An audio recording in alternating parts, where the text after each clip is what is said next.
அனைவருக்கும் வணக்கம்.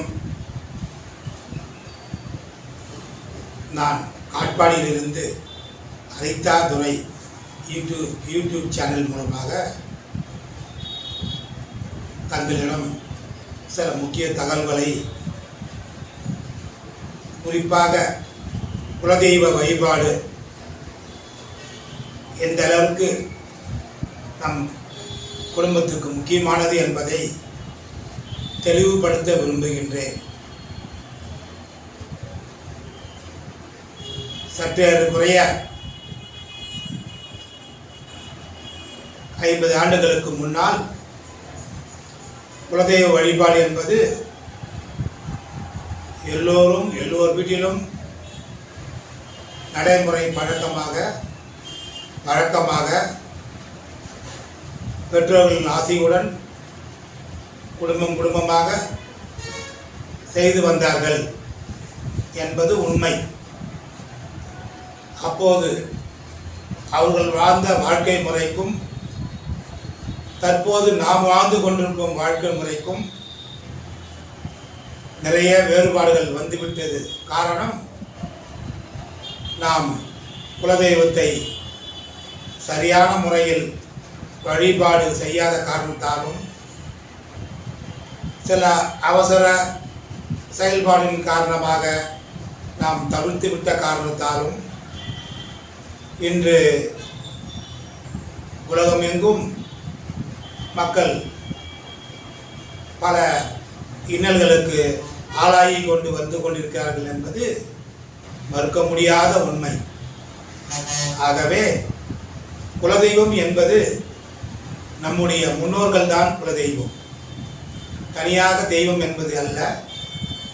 குறிப்பாக 72 தலைமுறைகளுக்கு முன்னால் உருவானதே நம்முடைய முன்னோர்கள் தான் நம்முடைய குலதெய்வம். அவர்கள் வழிமுறை, அவருடைய ஆசீர்வாதம் என்பது எல்லா தெய்வங்களை விட மிக மிக மிக முக்கியமானதாகும். அதை நம்முடைய தலைமுறைகளுக்கு பெற்றோர்கள் கண்டிப்பாக தன் பிள்ளைகளுக்கும் தன் பேர பிள்ளைகளுக்கும் அறிவுரை வழங்க வேண்டும், வழிபாடு நடத்த வேண்டும் என்பது முக்கியத்துவத்தை தயவு செய்து தெரியப்படுத்துங்கள். அது நம் எதிர்கால குடும்பத்திற்கு மிக சிறப்பான ஒரு வாழ்க்கை முறையை, நல்ல வாழ்க்கையை அமைத்து கொடுக்கும் என்பது மிகவும் முக்கியமான ஒன்றாகும். அதன்படி குலதெய்வ வழிபாடு என்பது மாதம் ஒரு முறை செய்வது மிக மிக சிறப்பு. தற்போது உள்ள கால சூழ்நிலையில் வருடத்துக்கு ஒரு முறை வரும் ஆடி மாதம் 31 நாளுக்குள்ளாக ஏதாவது ஒரு நாள் குடும்பத்தோடு சென்று குலதெய்வ வழிபாடை தயவு செய்து செய்யுங்கள். இதன் மூலமாக நம்முடைய குடும்பத்தில் உள்ள அனைத்து சிக்கல்களும், குறிப்பாக திருமண தடை, குழந்தை தடை, வருமான தடை, வாழ்க்கையில் இருக்கும் சோதனைகள், வேதனைகள் அனைத்தும் குலதெய்வ வழிபாட்டால் மாற்றி அமைக்கப்படும் என்பது மிகவும் உண்மை. அதை தாங்கள் அனுபவத்தின் மூலம் தெரிந்து கொள்ளலாம். குறிப்பாக திருமணம் போன்ற முக்கிய விஷயங்களை குலதெய்வத்தின் உத்தரவோடு செய்வது மிகவும் நல்லது. காரணம், இன்றைய தொழில்நுட்ப விஷயத்தின் மூலமாக சில தவறுகள் நடப்பதற்கு காரணம் அதிகம் உள்ள காரணத்தால், திருமணம் உறுதி செய்வதற்கு முன்னால் பெற்றோர்கள் தயவு செய்து குலதெய்வம் கோயிலுக்கு சென்று தாங்கள் பார்த்திருக்கும் வரன்களின் ஜாதகங்களை குலதெய்வத்தில் வைத்து வணங்கி ஒரு நல்ல உத்தரவு கிடைத்த பிறகுதான்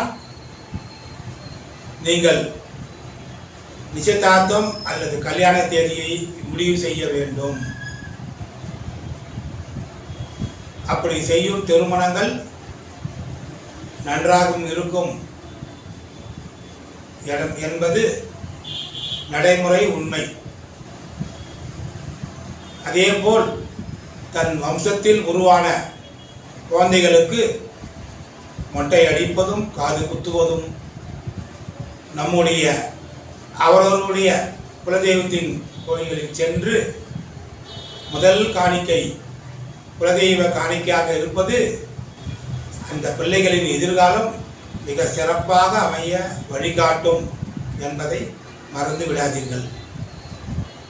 அதேபோல் மிகப்பெரிய வியாபாரமாகட்டும், வெளிநாடு செல்வதாகட்டும், சில முக்கிய முடிவுகள் எடுப்பதாகட்டும், குடும்பத்திற்கு தொடர்ந்து ஏற்பட்டிருக்கும் உடல்நிலை பாதிப்பு, கடன் பிரச்சனையாகட்டும், இவை அனைத்தும் குலதெய்வ வழிபாட்டால் சரியாகும் என்பது நடைமுறை உண்மை. அதேபோல் குலதெய்வம் கோயிலுக்கு சென்று அங்கு பூஜை செய்யும்போது சில பொருட்களை, குறிப்பாக அவரது தகுதிக்கு ஏற்ற உணவு பண்டங்களோ அல்லது பொறி கடலை என்று சொல்கின்ற பொருளையாகட்டும் அங்கிருக்க மக்களுக்கு தானமாக கொடுத்து ஒற்றுமையாக மன நிறைவோடு நீங்கள் தொடர்ந்து வழிபட்டு வர வேண்டும்.